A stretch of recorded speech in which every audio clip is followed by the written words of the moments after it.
roku 1947 sa pripravovalo otvorenie Salesiánskeho ústavu v Hodoch. Tu sa začali moje prvé kroky k hudbe. Z Trnavy prišli k nám klerici, prišli aj spolu s predstavenými. A jeden z predstavených, vynikajúci hudobný umelec, pán asistent Janko Čambal, založil chlapčenský spevokol, do ktorého som aj ja patril. Toto je moje stretnutie s ním po 50 rokoch.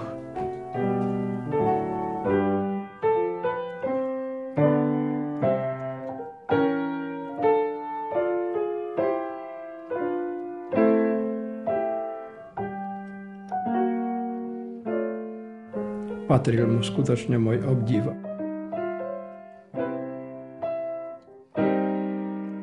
Mal som však aj na gymnáziu v Galante šťastie byť členom miešaného spevokolu.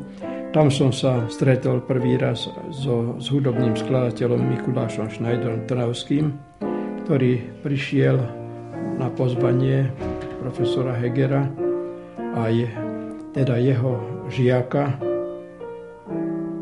Pavla Bagina na jednu skúšku k nám do triedy. No a bolo to významné pre nás, keď sme privítali takéhoto majstra, ktorý napísal veľký jednotný katolícky spevník s množstvom piesní, ktoré zložil.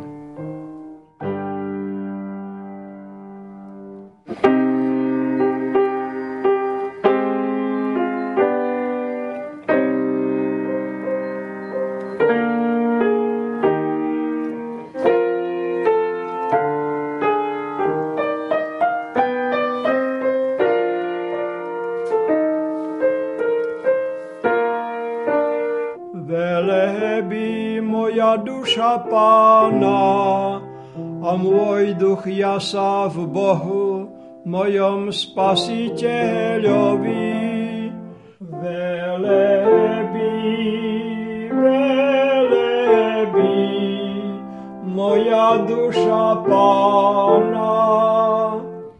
Ujal sa Izraela, svojho služobníka, lebo pamätal na svoje milosrdenstvo, ako ho sľúbil našim otcom Abrahámovi a jeho potomstvu na veky. Velebí moja duša Pána.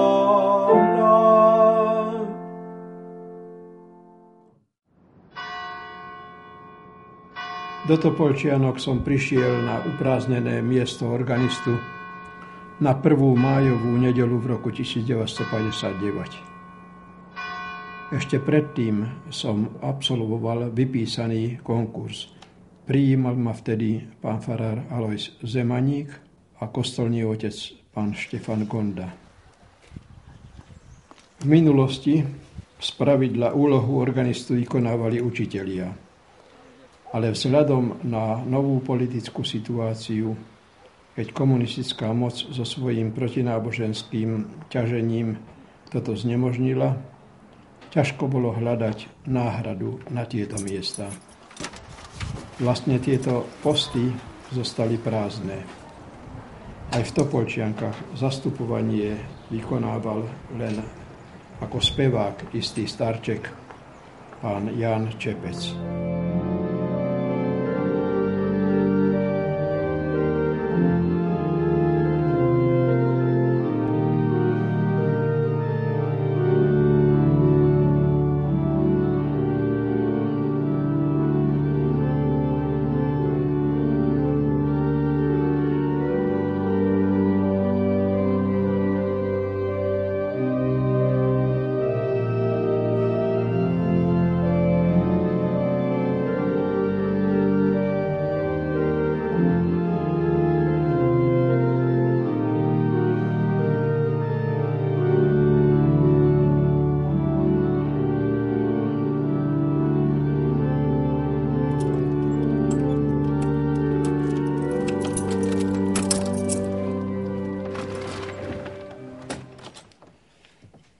V roku 1961 som sa priženil do Topolčianok.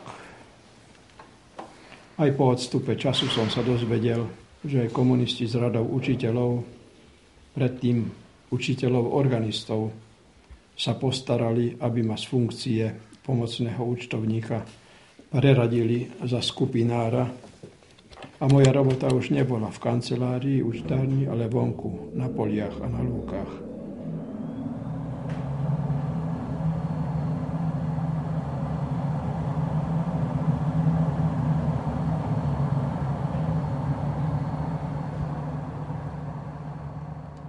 Na orgáne hrám furt. 51 rokov bude teraz na 1. májovú nedeľu, čo som začal hrať tu, v Topolčiankach.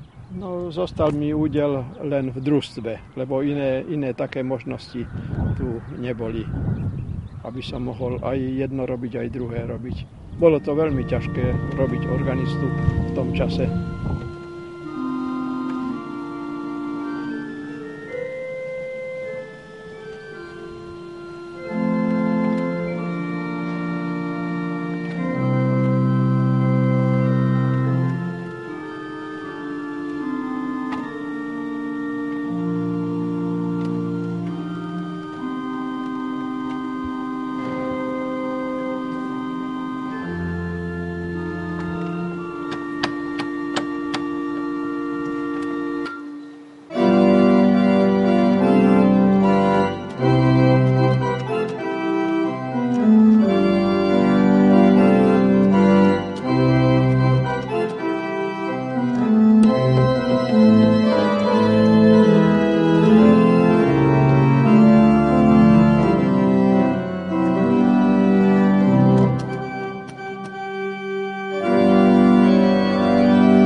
Nástupcov po mne, teda keby som už skončil, sa ukazuje viacero.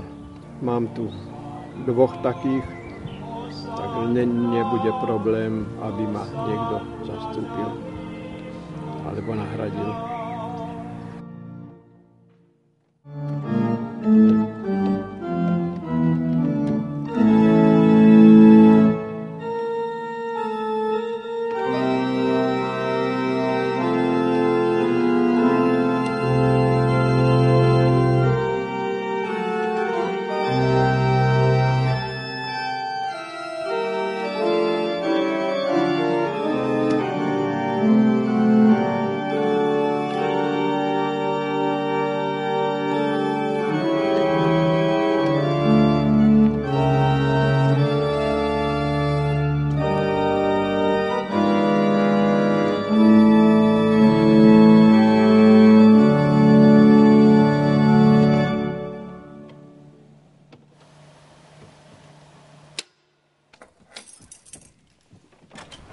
Ľahké to nie je, len treba pevná vôľa a chuť.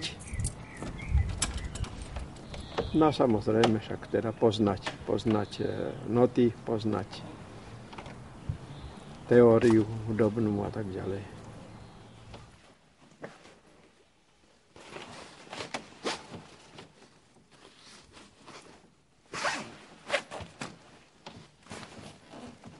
Это все.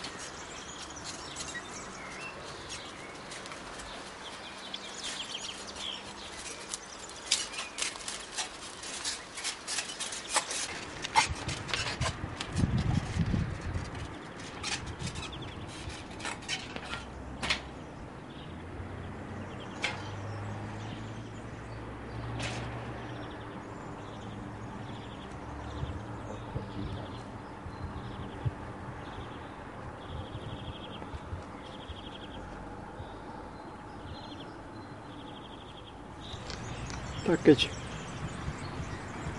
prídem z kostola, odohral som svätú omšu,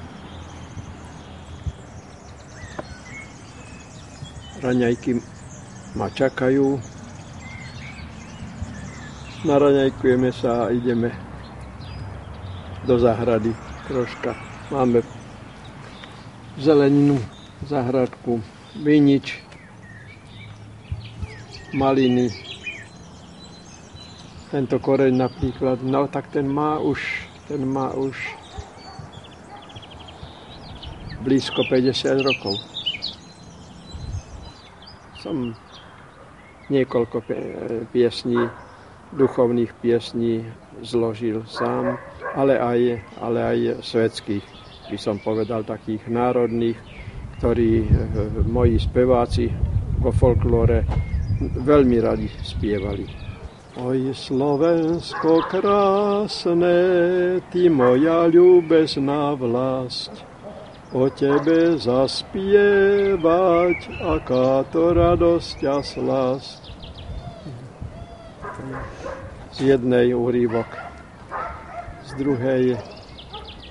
Večer, keď slniečko za hory zachodí, večer, keď slniečko za hory zachodí, vždy mi môj rodný kraj, vždy mi môj rodný kraj na myseľ prichodí.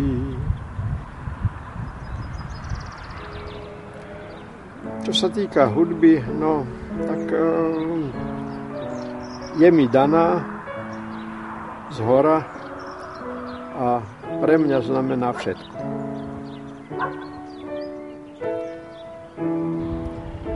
Sa blíži pomaličky záver môjho účinkovania, ale no, pokiaľ človek má chuť, tak sa to dá.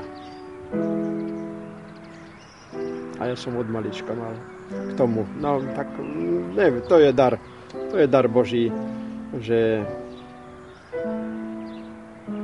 neviem to opustiť. Ťažko sa mi to bude opúšťať. Vôbec hru na orgáne.